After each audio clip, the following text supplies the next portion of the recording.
अन्याय के खिलाफ न्याय की इस यात्रा का आज 36वां दिन है और अपने 36वें दिन आपको ये यात्रा उत्तर प्रदेश में सफर करती नजर आएगी। कल आपने देखा था किस तरह से बनारस की गलियों में भारत जोड़ो न्याय यात्रा राहुल गांधी के नेतृत्व में सफर करती नजर आई थी और आज इलाहाबाद में प्रयागराज में आपको ये यात्रा नजर आएगी, जहां आनंद भवन से इस यात्रा की शुरुआत होगी। इसके साथ ही आज जो इलाहाबाद की जो जनता है वो राहुल गांधी के साथ चलती, उनसे संवाद करती, अपनी समस्याएं बताती नजर आएगी। क्या कुछ और रहेगा आपको बताऊं।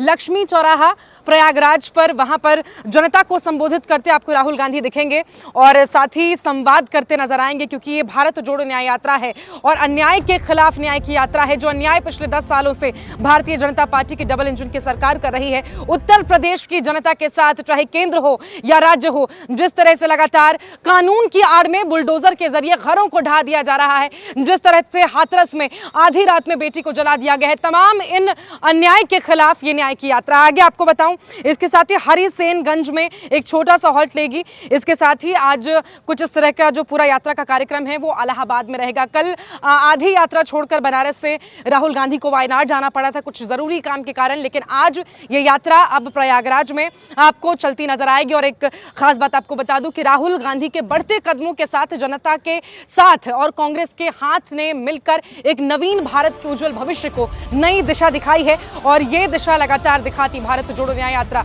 आज भी आपको प्रयागराज में नजर आएगी। कुल मिलाकर आप ये समझिए कि उत्तर प्रदेश की सड़कों पर आज भारत जोड़ो न्याय यात्रा राहुल गांधी के नेतृत्व में सफर करेगी। न्याय का हक,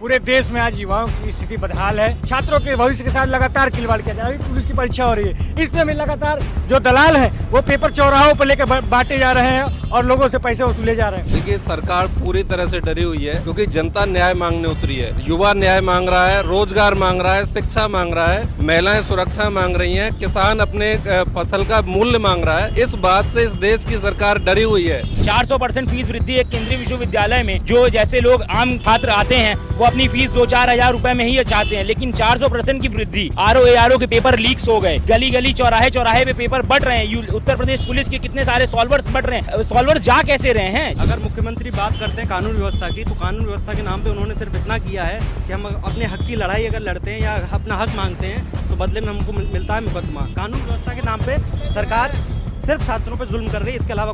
यहाँ पे पेपर लीक वाला कोई लड़का है? आ जाओ। नाम क्या है तुम्हारा? अंकित। पूरा नाम क्या है? आ जाओ ऊपर।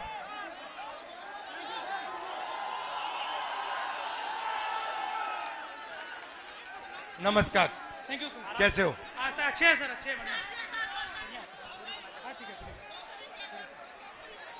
आप कितने समय से कौन से पेपर की तैयारी की आपने? सर मैं यूपीपी की तैयारी कर रहा हूँ, 3 साल से इलाहाबाद में हूँ। अच्छा। 3 साल से तैयारी कर रहा हूँ सर। और आपका पेपर लीक हुआ? जी सर, कल मेरा सेकंड शिफ्ट में पेपर था सर। पूरे कॉलेज के हर बच्चों के मोबाइल में पेपर पहले से अलाउ है सर। सारे बच्चे बैठ के पेपर रट रहे हैं, सब के सब। और इसी तरह मेरे बड़े भाई 7 साल से इलाहाबाद में संघर्ष कर रहे हैं। आरओ का पेपर देने गए सर, कमीशन बोल रहा है नहीं है, लेकिन सबके मोबाइल में वो पेपर था सर, सबके मोबाइल में पेपर था। तो नुकसान तो आपका हो रहा है। जी सर। और नुकसान इन सब युवाओं का हो रहा है। सर मेरे सभी भाइयों का हो रहा है नुकसान। फायदा किसका हो रहा है? फायदा सर सरकार का हो रहा है सर। 50-60 हजार भर्ती निकाली है, 150 रुपए के हिसाब से लाखों करोड़ों रुपए वसूल के रख ली और परीक्षा सर होम डिस्ट्रिक्ट में करके नकल का पूरा भरमार लगा दिया सर। सबने अपने अपने जिले में अपने अपने कॉलेज में सेटिंग किया है और सब उसी सेटिंग में अपने जो है सर नकल करा रहे हैं और नकल कर रहे हैं। और आपने पढ़ाई में कितना समय दिया और कितना पैसा लगाया? सर मेरा अब तक पढ़ाई में मेरे माता पिता से लाखों रुपए खर्चे हो गए सर। मैं इलाहाबाद में आकर 20,000 रुपए की 2 बार कोचिंग कर चुका हूँ सर। कई बार सर मेरिट 130 क्वेश्चन में 110 करके आने पर भी नकल के भरोसे मेरिट इतनी हाई चली जाती है सर, हम लोग का जॉब नहीं हो पाता है सर। अब बताइए 130 में 110 क्वेश्चन करके आए फिर भी हम लोग का नहीं हो पा रहा है। आप कौन से वर्ग के हो? हम सर ओबीसी जाल से आते हैं। आप ओबीसी के हो? जी सर। अच्छा, अब अच्छी तरह सुनो। देश में अब अच्छी तरह सुनो, देश में ओबीसी वर्ग कितना है? देश में सर ओबीसी वर्ग लगभग सर 70-60% है। दलित वर्ग कितना है? दलित वर्ग भी सर 60% है लगभग। 60%? जी सर। नहीं, ओबीसी वर्ग 50% है, जी सर। दलित वर्ग 15% है, आदिवासी वर्ग 8% है। कितना हुआ सर? पूरा हो गया 73% सर। 73% दलित, आदिवासी, पिछड़े। ठीक है, अब मजे की बात सुनो। पायल जी, सच्चाई ये है कि आप पिछड़े वर्ग के हो जी सर। और इस देश में आप जैसे युवाओं का कोई भविष्य नहीं है। जी सर, जी सर। ये सच्चाई है। मैं आंकड़े हैं, आपको 2-3 आंकड़े देना चाहता हूं। आपकी आबादी 73% है, मगर हिंदुस्तान के सबसे बड़े कंपनियों में 200 कंपनियों में मैंने आंकड़ा निकाला, एक मालिक ओबीसी, दलित, आदिवासी नहीं है, एक नहीं है। मैनेजमेंट टीम में एक आपका आदमी नहीं है। हिंदुस्तान की सरकार के 90 सबसे बड़े आईएएस अफसर के मैंने लिस्ट निकाली, उसमें 3 लोग आपके हैं, 3 दलित है, 1 आदिवासी है। आपकी आबादी 73% और आपकी वहां पे भागीदारी 5%। मीडिया में आपका एक आदमी नहीं है, कचहरियों में, कोर्ट्स में 650 में से आपके 100 हैं। तो आप लोग देश को चलाते हो, आप अपना, और आपका यहां कुछ नहीं है। आपको भड़काया जा रहा है, आपको अंधा किया जा रहा है।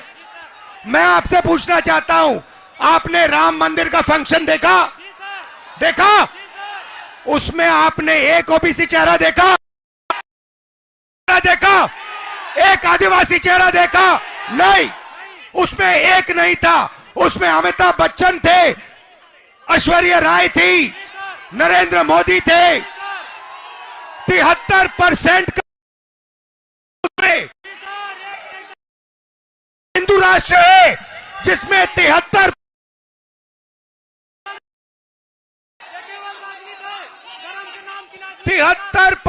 की आबादी कहीं दिखती नहीं है। आप लोग पता है कहां हो? दिहाड़ी मजदूरी जो करते हैं ना, उन लोगों की लिस्ट निकालो, वहां आपके नाम मिलेंगे। और ये लोग क्या चाहते हैं? ये लोग चाहते हैं कि आप लोग कभी भी इस देश को कंट्रोल ना कर पाओ। ये देश आपका है, 73% का है। और ये जो पेपर चोरी किया ना आपका, ये आपको रोकने का तरीका है, ये आपको ठगने का तरीका है।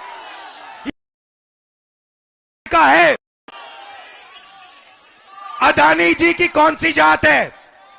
ओबीसी अदानी, दलित अदानी, आदिवासी अदानी। आप देखो, हिंदुस्तान के किसानों की लिस्ट निकालो, किसानों का ये कभी कर्जा माफ नहीं करते। और ये 10-15 उद्योगपतियों का इन्होंने 14 लाख करोड़ रुपया माफ किया है। आप पढ़ाई के लिए बैंक लोन जाके मांगो, हिंदुस्तान का ओबीसी, दलित, आदिवासी पढ़ाई के लिए बैंक लोन मांगे, जूता मार के बाहर कर देंगे आपको। और अंबानी, अदानी लाखों करोड़ रुपए का बैंक लोन मांगते 1 सेकंड में उनको दिया जाता है। तो इसीलिए हमने भारत जोड़ो यात्रा में न्याय शब्द डाल दिया है। ये आपके साथ जो हो रहा है, आरओ एग्जाम के साथ जो हो रहा है, आपके जो पेपर लीक हो रहे हैं, ये अन्याय है, आपके खिलाफ अन्याय है। और ये अन्याय आपके प्रधानमंत्री करवा रहे हैं, इस बात को मत भूलिए। यहां संगम की पवित्र धरती में आप पर अत्याचार किया जा रहा है, उत्तर प्रदेश के युवाओं को भड़काया जा रहा है। हाँ, फीस आपकी जिंदगी में भैया मैं आपको बता देता हूं, बढ़ती जाएंगी। अच्छा, प्राइवेट सुनो सुनो सुनो सुनो सुनो सुनो, मैं आपको एक चीज बताता हूं, शांत हो जाओ।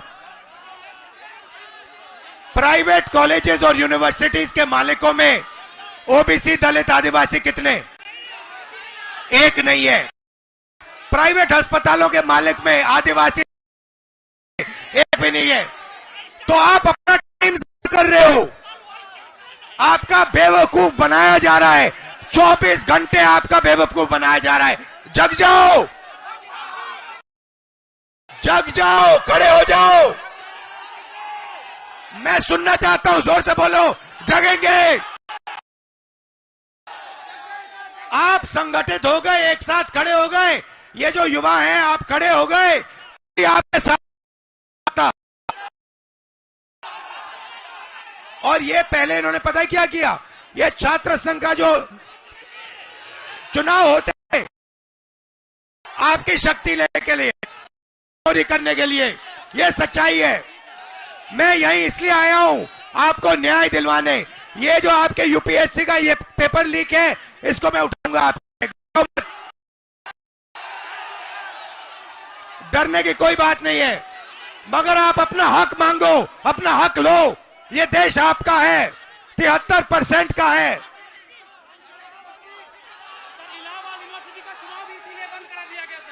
इलाहाबाद यूनिवर्सिटी का चुनाव भी इसीलिए बंद कराया गया सर। एक भी vice chancellor sir, vice chancellor कभी दलितों ओबीसीओं का नहीं सुनते हैं, वो हमेशा बड़ी जातियों का सुनते हैं सर। कोई काम नहीं होता सर, पढ़ाई टाइम से नहीं होती, विरोध करने पे डांट के निकाल दिया जाता है ऑफिस से सर। बोला जाता है कि सर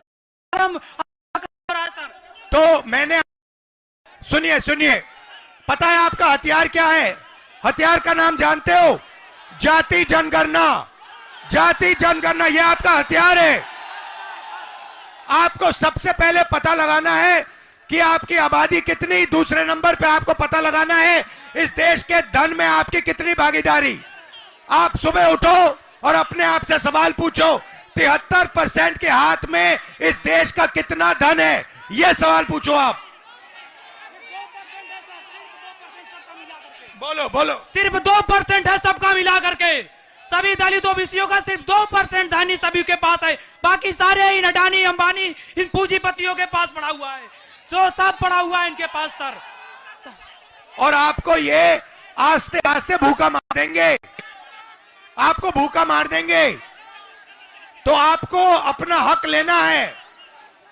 इसीलिए सबसे बड़ा कदम, और आप अपने सब दोस्तों को बताओ, जाति जनगणना देश का एक्सरे है। इससे सारा का सारा पता लग जाएगा, दूध का दूध पानी हो जाएगा। आप सब यहां आए, दिल से आपका धन्यवाद करता हूं। डरो मत, पीछे मत हटो, आप अपना हक लो। Thank you.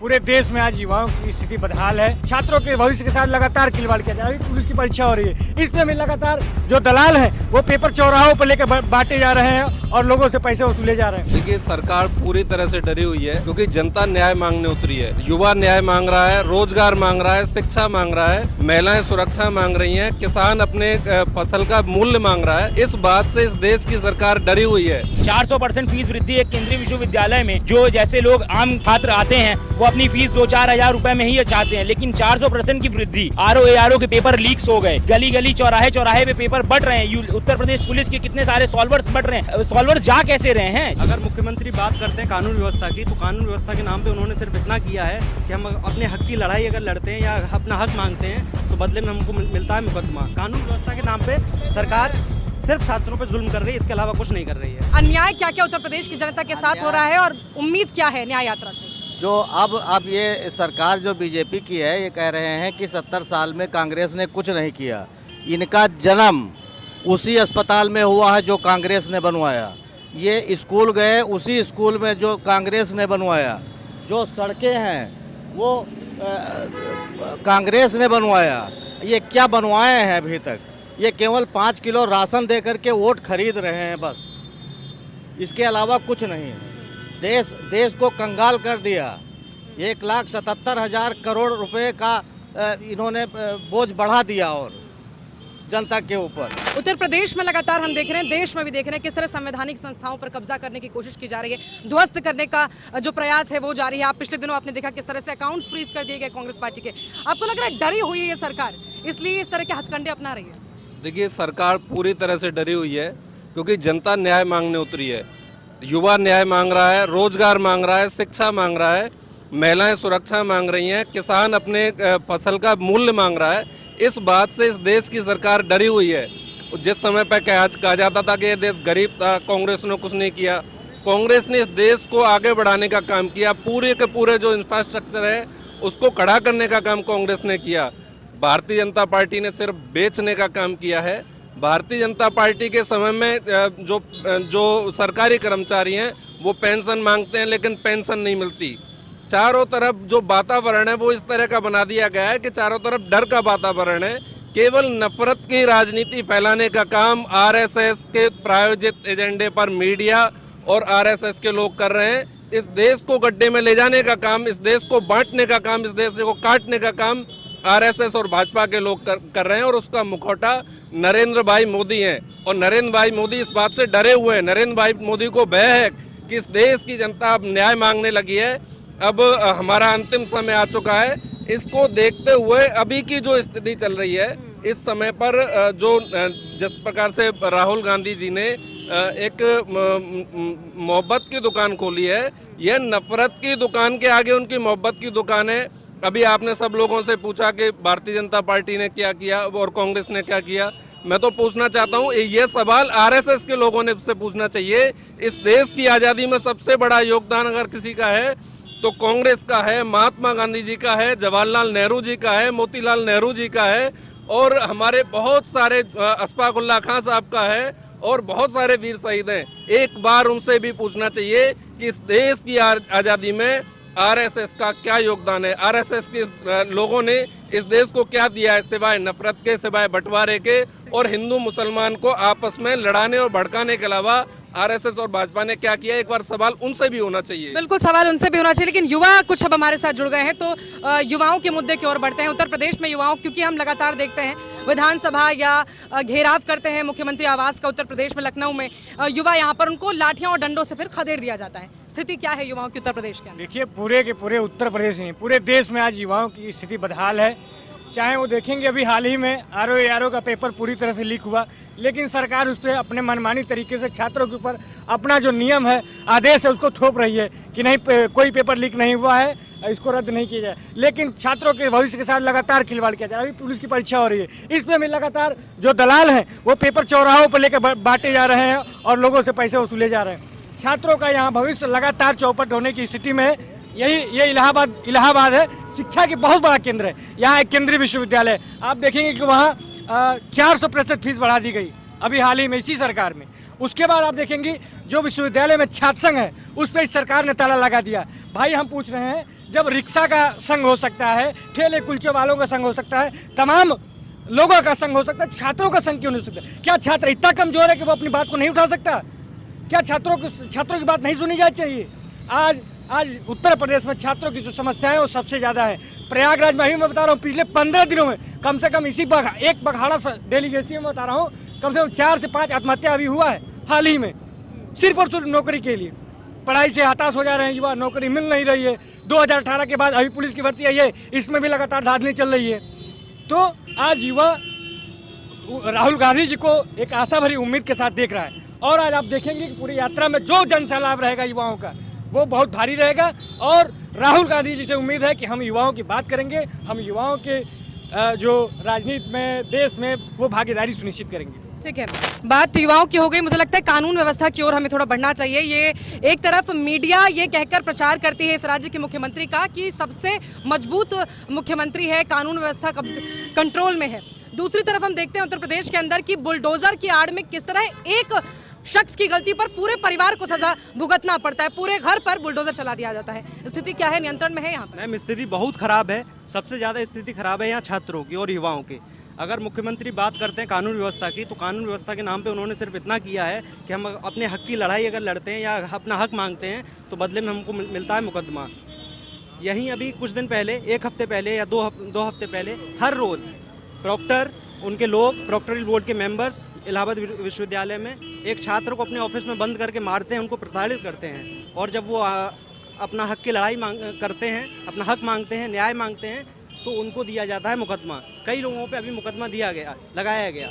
सब लोगों को ऐसे ही रोका जाता है और छात्रों के साथ बहुत बदसलूकी हो रही है। ये बड़ा मुद्दा है। कानून व्यवस्था के नाम पे सरकार सिर्फ छात्रों पे जुल्म कर रही है, इसके अलावा कुछ नहीं कर रही है। और इसमें जो है क्लास वगैरह यूनिवर्सिटी में चलते नहीं है या डिग्री कॉलेज में है, बच्चे यहाँ पढ़ते लिखते नहीं है। और यहाँ जब पढ़ते लिखते हैं तो उनको लाठियों से और डंडा से या फीस से उनको जो बर्ताव किया जाता है। और आने वाले समय में ये सरकार है जो इतनी जो है यहाँ पे फीस वगैरह माफ़ नहीं कर रही है और फ्री एकदम कह रहे कि ये फ्री है, मगर फ्री ऐसा नहीं है। ये सरकार आने वाले समय में छोटे छोटे बच्चे, बड़े बड़े बच्चे जो कंपटीशन की जो तैयारियाँ करते हैं, उनको जो है नौकरी से पीछे रखा गया है। और जो उनके पास जो घर से आता है, जो 200-400 5,000 10,000 आता है, जो जेब में रखते हैं, वो भी उनका जो पैसा किसी न किसी फार्म में व्यस्त हो जाता है, उसमें लग जाते हैं, घट जाते हैं, कोई देने वाला नहीं है।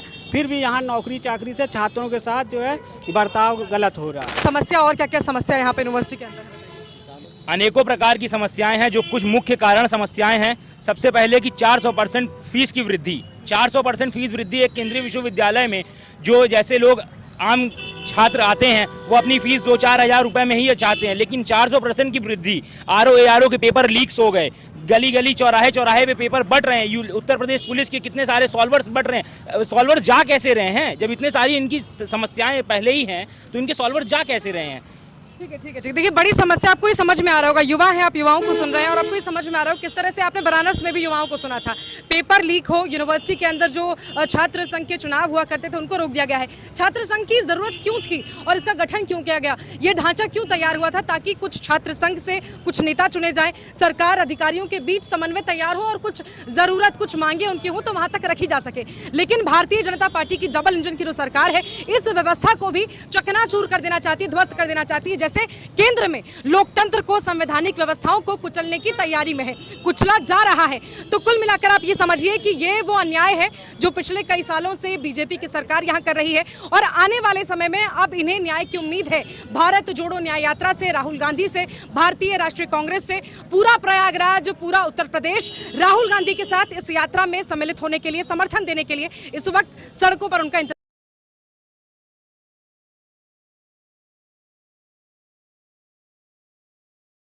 भारत जोड़ो न्याय यात्रा के 36वें दिन का समापन प्रयागराज में हो चुका है और आज यहाँ पर प्रयागराज की सड़कों से आपने देखा किस तरह से बड़ा जन समर्थन राहुल गांधी को मिलता नजर आया। कितनी बड़ी संख्या में यहाँ के जो लोग थे वो राहुल गांधी को देखने के लिए, सुनने के लिए पहुंचे थे और वहां पर राहुल गांधी ने हर उस मुद्दे का जिक्र किया जो पिछले कई सालों से भारतीय जनता पार्टी जिन मुद्दों पर उत्तर प्रदेश की जनता का शोषण कर रही है। लगातार राहुल गांधी ने बेरोजगारी का मुद्दा उठाया, किसानों का मुद्दा उठाया, महिलाओं पर अत्याचार जो हो रहे हैं उनका मुद्दा उठाया और तमाम उन मुद्दों पर जनता से बात करते, संवाद करते वो नजर आए। जनसमूह, जनता का उत्साह आपने देखा, कितनी बड़ी हुजूम में प्रयागराज की जनता राहुल गांधी को सुनने के लिए, देखने के लिए पहुंची थी। अपनी समस्याएं किसी ने खत में लिखकर उनको दिया, किसी ने बोलकर बताया और कुछ इस तरह 36वें दिन का समापन प्रयागराज की धरती पर हुआ। लेकिन निरंतर ये यात्रा जारी रहेगी और न्याय का हक मिलने तक लगातार राहुल गांधी इसी तरह उत्तर प्रदेश की सड़कों पर, भारत की सड़कों पर कदम ताल करते रहेंगे।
आज प्रयागराज में माननीय राहुल गांधी जी आए हैं और आप लोगों ने जिस तरीके से स्वागत किया है उस पर क्या कहेंगे आप?